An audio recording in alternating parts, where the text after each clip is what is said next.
کے بعد ایک مشہور آیت کریمہ کی تلاوت کی۔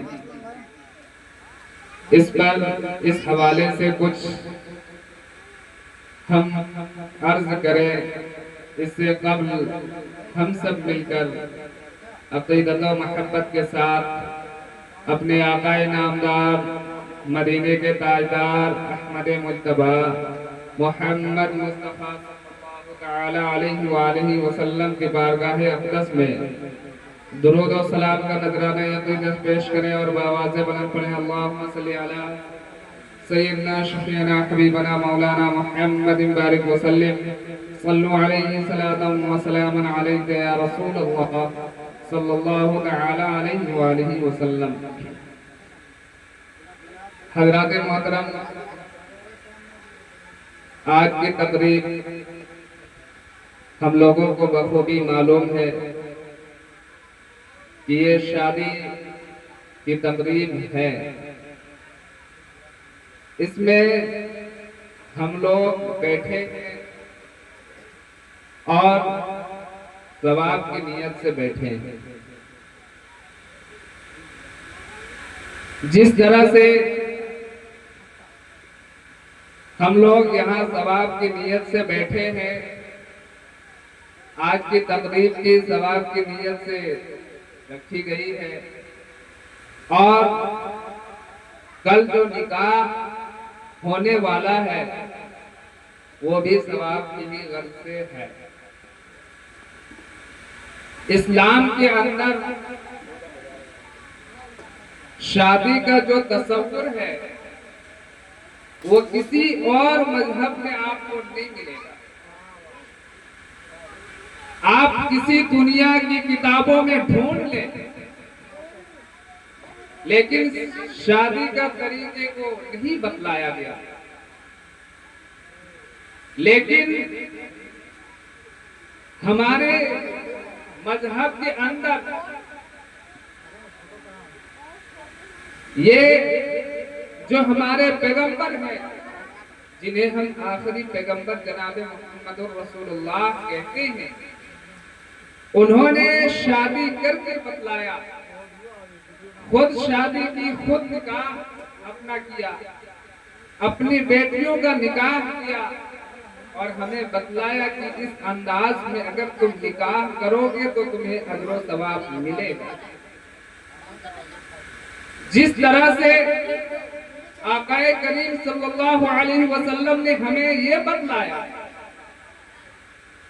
کہ نماز پڑھنا عبادت ہے،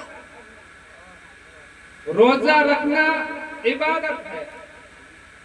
حج کرنا عبادت ہے، زکوٰۃ ادا کرنا عبادت ہے، اسی طریقے سے نکاح کرنا بھی عبادت ہے۔ جس طریقے سے سنت کے خلاف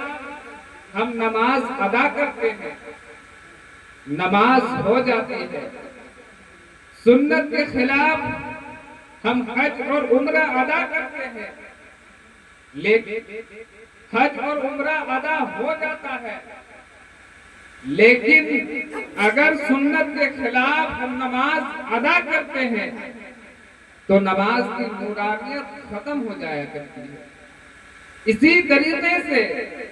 اگر نکاح کو سنت کے خلاف کریں گے تو جو اس میں اجر و ثواب اور برکتیں رکھی گئی ہیں وہ ساری چیزیں ختم ہو جائیں گی۔ اسی لیے حتی الامکان ہمیں یہ کوشش کرنی ہے کہ جس طریقے سے آقا کریم صلی اللہ علیہ وسلم نے نکاح کرنے کا طریقہ بتلایا ہے، اسی طریقے سے ہم نکاح کریں، کیونکہ نکاح کرنا سنت ہے اور اجر و ثواب ہے، لیکن آقا کریم نے فرمایا کہ نکاح جب انسان کر لیتا ہے تو اس کا ایمان مکمل ہو جایا کرتا ہے۔ اب یہاں پہ یہ بات سامنے آتی ہے کہ انسان کے اندر، انسان کے جسم میں عام طور سے دو باتیں پائی جاتی ہے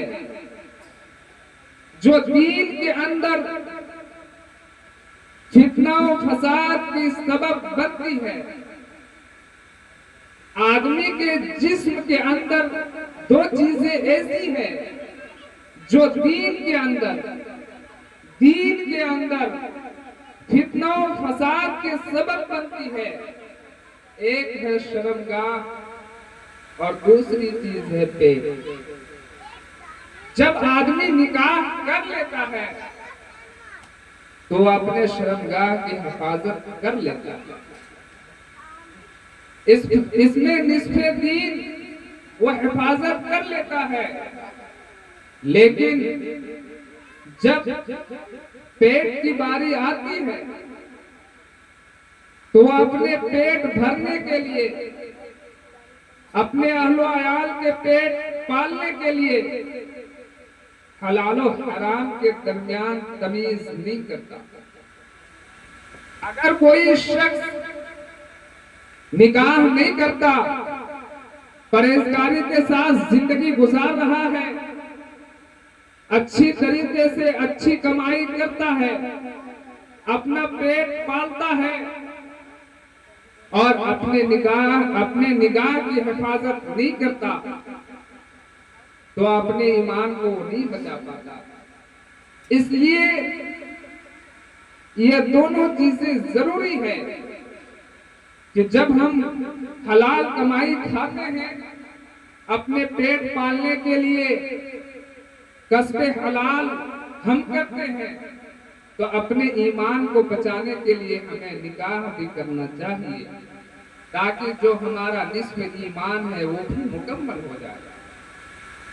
اس لیے ہم نکاح کرتے ہیں۔ اب میں بتلاتا ہوں آپ کو کہ اگر کوئی شخص نکاح نہیں کرتا اور کوئی شخص نکاح کرتا ہے تو جو شخص نکاح نہیں کرتا اس کے لیے کیا نقصان ہے اور جو شخص نکاح کرتا ہے اس کے لیے کیا فائدہ ہے۔ بشر حافی رحمت اللہ علیہ اپنے دور کے بہت بڑے ولی گزرے ہیں، لیکن انہوں نے نکاح نہیں کیا، شادی نہیں کی، یہ نکاح کو حرام نہیں سمجھتے تھے۔ جب یہ اس دنیا سے گزر گئے، کسی شخص نے خواب میں دیکھا کہ اے بشر، تم اللہ کا برگزیدہ بندہ تھا، جب تم اس دنیا سے گیا اللہ نے تیرے ساتھ کیا معاملہ فرمایا؟ بشر حافی رحمت اللہ علیہ فرماتے ہیں کہ اللہ تبارک و تعالی نے ہمیں بے شمار نعمتیں عطا فرمائے، بہترین باغات، بہترین محلات ہمیں دیا، لیکن ان لوگوں کے برابر کے درجے میں میں نہیں پہنچ سکا جو دنیا میں نکاح کر کے آئے تھے۔ اب بتلائیے ذرا کہ جو شخص نکاح کر کے اپنی اچھی زندگی گزار کر اس دنیا سے جاتا ہے تو وہ اللہ تبارک و تعالی کے نزدیک زیادہ محبوب ہوتا ہے اور اللہ تبارک و تعالی اس کے درجات کو بلند کرتا ہے۔ اسی طرح حکایت میں آتا ہے کہ پچھلے زمانے میں ایک شخص عبادت کرتا تھا، بہت زیادہ عبادتیں کیا کرتا تھا، بہت زیادہ ریاضتیں کیا کرتا تھا۔